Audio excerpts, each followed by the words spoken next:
But first, let's go to the news on Calafiori.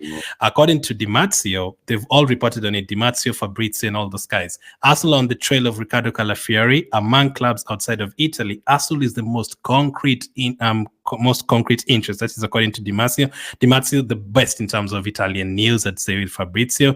And according to Fabrizio, Arsenal and Chelsea remain both interested in Riccardo Calafiori, as revealed last week. Both clubs have explored conditions of the deal, expensive as Basel will get almost 50% of the fee. Calafiori gave green light to Juventus, but Bologna preference is to sell abroad.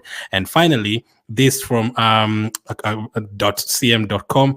Arsenal, especially in the last few hours, have entered the race for Calafiori, with the Premier League his most likely destination at the moment. Bologna won 50 million euros for the player, considering 50% of his sale will go to Basel. Now, Cozy, first of all, 50% to Basel is crazy to me. Like, we need that guy to come and help Edu to do those negotiations. 50%. Like, if you give them 50 million, they're going to get a clean 25%. That is absolutely crazy. Now, it seems like the Riccardo Calafiori deal is progressing. We're about to make a bid. But we're also being linked to a player from Germany. Now, if that player is someone like a Schlotterbeck, that means Calafiori could be a small screen. But let's say we are wrong, it's not Schlotterbeck. What do you reckon? What do you think of the Calafiori developments? Do you think this one will move very quickly now? No, I think it has already started moving very quickly. I think it's a story that we predicted within the first week. We will know the direction in which the fire is coming from, but also in the direction in which the fire will be going. And I think at the moment we know the direction in which the fire is coming from. Every single club on planet Earth that can afford him want him, right? So we also know that Juventus are not leading that race anymore. So we know where the deal is going. So we already have very significant, developments on it. And I think, again, by the end of this week, we should be able to know how much Bologna are asking for concretely. If we get that asking price, if we get to know how much they're willing to bend down to, how much is their, maybe starting position, then that will determine how many clubs will stay in the race, how many clubs will actually, drop out of the race. So for me, for this one, every single time you refresh your news feed, there is something that's happened. I think the club CEO, the club director actually was saying that they can't stand in the way of Calafiori. They are going to be selling him. They're now acknowledging that he's going to be leaving, and that shows you that regardless of who's going to sign him, they don't know where he's going to be, but they have also now resigned to the fact that this is no longer their player. Come next season, he's going to be wearing another badge. He's going to be kissing another badge, and he's going to be playing for another, for another team. So I would say if in the next 7 days the Calafiori deal is not yet sorted, then it's a bit of a weird one, because for me all the details are clearly out there on on the table to be seen by all parties around the table. What we don't have is the price, right? Yeah. Bologna are willing to sell. They're willing to sell abroad. They're not willing to sell to Juventus. The player is willing to move to Juventus at the moment. We don't know whether he wants to move to abroad as well, but we're going to know that very, very soon. So what Bologna need to do at the moment is to give us that asking price. Let us know. If you Arsenal, how much are you going to pay? If you Chelsea, I mean, they've mentioned 50 million euros.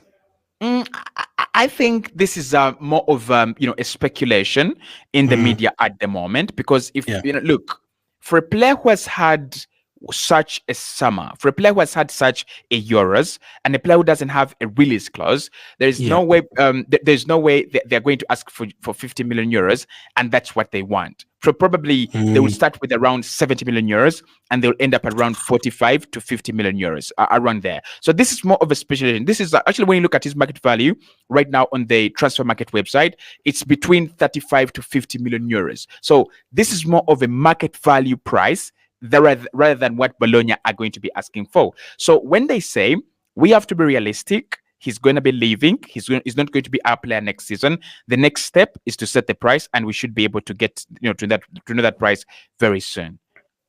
I agree. Now, it seems to have moved very, very quickly, for sure. Is out of the years, and the developments have started, catching fire very, very quickly. Now, Di Marzio, one of the best in terms of Italian news, says that Arsenal is the most concrete interest. Do you believe that part of reporting from Di Marzio? Do you actually think we are the favorites, or do you think there's still a lot to go through? Because do we know yet if Calafiori really wants to join Arsenal? We don't know that yet. Do we maybe he prefers Chelsea to Arsenal? A lot of Italians have played for Chelsea before more than Arsenal. Could he prefer that? Could he prefer to stay in Bologna? Might he prefer to stay in Italy? Maybe not Juventus, but a team like a Napoli or a team like an AC Milan want him or something. Could he end up going there? So do you think Arsenal is actually the most concrete interest, and why? Why are we the most concrete interest? Look, DiMaggio really does a very good job at hyping up Arsenal fans. He's done it with Manuel Locatelli before. He's done it with Dusan Vlahovic before. I'm 100% fed up with him, and I'm 100% used to him. But when he says that Arsenal are the most concrete interest or have the most concrete interest, I think it is in terms of clubs abroad. It is not in terms of the general landscape of the market. Because I have seen Leverkusen, I have seen Atletico Madrid, I have seen Chelsea. So a couple of clubs want him. But in terms of abroad, if he was to settle for a move abroad, Arsenal would have a very big advantage, a very big, say in whether we sign him or we actually let him go to another player. In terms of the general market, no. It's Juventus. I think they're the club that he wants to go to. They're the club that he's agreed a deal in principle with right in February, March, and that's not going to change. Now, of course, a deal in principle doesn't mean that he's committed to Juventus. We have seen Rafinha agree with Chelsea and then end up at Barcelona. So those deals really do happen. A player can agree to join you, but then because you don't have the money to pay, because you don't have the requirements that the player maybe wants at times, then they end up joining another club. But at the moment, I would say Juve, I see them as favorites. But look, Calafiori at 22, how many Italians are really usually desperate to move abroad at 22, right? There are very, very few. And you can say that the market's changing. We have seen Tonali move over to Newcastle. That is, that was a deal that we saw happen last summer. But I think most of the players want to stay at home, especially at this very young age. Most of them, their admiration is to play for Juve, is to represent Inter Milan and AC Milan. And if that chance comes a little bit earlier on in your career, 22, 21, you're absolutely going to take it. So Juve are still leading that race. So why are Arsenal leading the race outside the Premier League? Money. And I laugh at people who say Arsenal don't have money, Arsenal don't spend, Arsenal just point and they don't sign players. And I'm like, are you really following Arsenal these days? Do you know that we have a £100 million signing in our squad? Do you know that we have the record of the most expensive English player to be bought in the Premier League? We have that record. So put some respect on our name. So Arsenal have the money. There's no question about that. Last summer, we were walking around with 200 million and we successfully spent all of it. This summer, we are walking around with another 200 million and clubs will expect us to spend all of that money. So Chelsea have already made it very clear. Fabrizio said today again, they're not going to pay a lot of money for players. They're not going to pay a lot of wages. So if Arsenal can do kind of a revenge and outbid Chelsea on Calafiori, Chelsea are out of it. I don't think the financial power of Arsenal is, to be honest, at the same level as Atletico Madrid and Leverkusen. Leverkusen, yeah, the interest is good. They probably looking at him as a replacement for Jonathan Tah, who's going to be going to Bayern.